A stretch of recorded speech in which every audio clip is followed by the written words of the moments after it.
প্রার্থী হওয়ার পর আজ বরানগর বিধানসভায় আসলেন বরানগর বিধানসভা কেন্দ্রের তৃণমূল প্রার্থী সায়ন্তিকা ব্যানার্জি। গতকাল তৃণমূল কংগ্রেস নেতৃত্ব তরফ থেকে বরানগর বিধানসভার তৃণমূল প্রার্থী সায়ন্তিকা ব্যানার্জির নাম ঘোষণা করা হয়। প্রার্থীর নাম ঘোষণা করার পর আজ প্রথম বরানগর বিধানসভায় আসলেন সায়ন্তিকা ব্যানার্জি। বরানগর বিধানসভার টফিন রোড সংলগ্ন সেবা সংঘ ক্লাবে বরানগর পৌরসভার বিভিন্ন ওয়ার্ডের কাউন্সিলর ও ওয়ার্ড প্রেসিডেন্টদের সঙ্গে জনসংযোগ কর্মসূচি যোগ দিলেন প্রার্থী সায়ন্তিকা ব্যানার্জি। সায়ন্তিকা ব্যানার্জিকে ঘিরে তৃণমূল কর্মী সমর্থকদের মধ্যে ছিল যথেষ্ট উৎসাহ ও উদ্দীপনা। জনসংযোগ কর্মসূচিতে সায়ন্তিকা ব্যানার্জি সহ উপস্থিত রয়েছেন পার্থ ভৌমিক, সুজিত বসু ও স্বগত রায়। মূল এজেন্ডা যে মমতা বন্দ্যোপাধ্যায়ের উন্নয়ন সামনে রেখে আমরা এগোবো, এটাই আমরা করছি।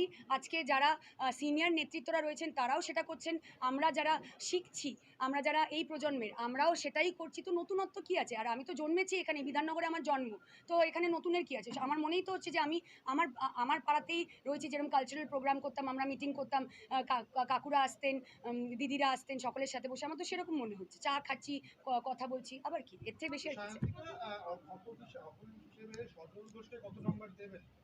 না, উনি ভীষণ স্ট্রং, উনি ভীষণই পলিটিক্যালি ভীষণ স্ট্রং উনি।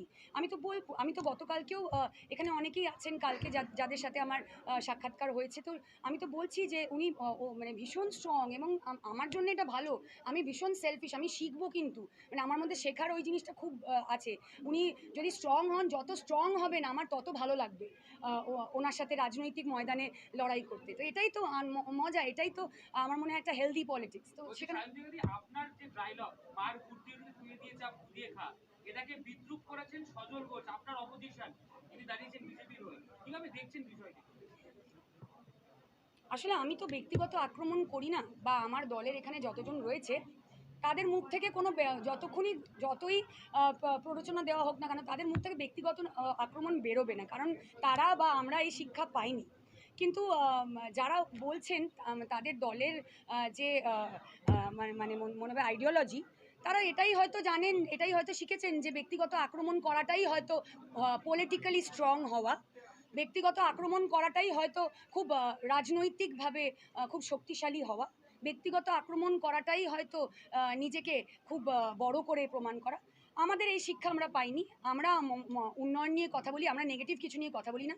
আমরা মমতা বন্দ্যোপাধ্যায়ের কর্মী, আমরা উন্নয়নের কথা বলবো এবং মা বোনেদেরকে কিভাবে আমরা এগিয়ে নিয়ে যেতে পারবো, আগামী প্রজন্মকে কিভাবে আমরা এগিয়ে নিয়ে যেতে পারবো, এটাই আমাদের চিন্তা এবং এটাই আমাদের মূল কাজ। আর একটা কোয়েশ্চেন, 2021 সালে বিধানসভা নির্বাচনে এখানে তাপস রায় 35,000-এর কিছু বেশি ভোটে জিতেছিলেন। ওনার অপোনেন্ট ক্যান্ডিডেট ছিলেন পার্ণ মিত্র, বিজেপি। এবার ঠিক অ্যাডভার্স হয়ে গেছে, আপনি সেলিব্রিটি ক্যান্ডিডেট এবং অপোনেন্ট পলিটিক্যাল ফিগার। এটা একটু অন্যরকম মনে হচ্ছে। হ্যাঁ, অন্যরকম তো। কীরমভাবে অন্যরকম বলছি? দেখো, অন্যরকম না, জিনিসটা এক। কেমনভাবে এক বলো তো? যে সেইবারে যিনি বিজেপির প্রার্থী ছিলেন, এখানে আসলে হেরেছেন বা মানে পরাজিত হয়েছেন বিজেপির প্রার্থী। তো এখানে সেই সিমিলারিটিটা আবার হবে। সেম জিনিসটা history will be repeating itself again, because এখানে আবার বিজেপির ক্যান্ডিডেট মানে পরাজিত হবে। এইখানে শিল্পী বলে ওইটার ওই সেম জিনিসটা বলে history will repeat itself again. 2021-এর হিস্ট্রিটা আবার হবে। উনি শিল্পী ছিলেন বলে উনি হারেননি। আপনি যার নাম বললেন, আমি কারোর নাম নিয়ে বলবো না, আমাদের সেটা এথিক্সের বাইরে। আপনি যার নাম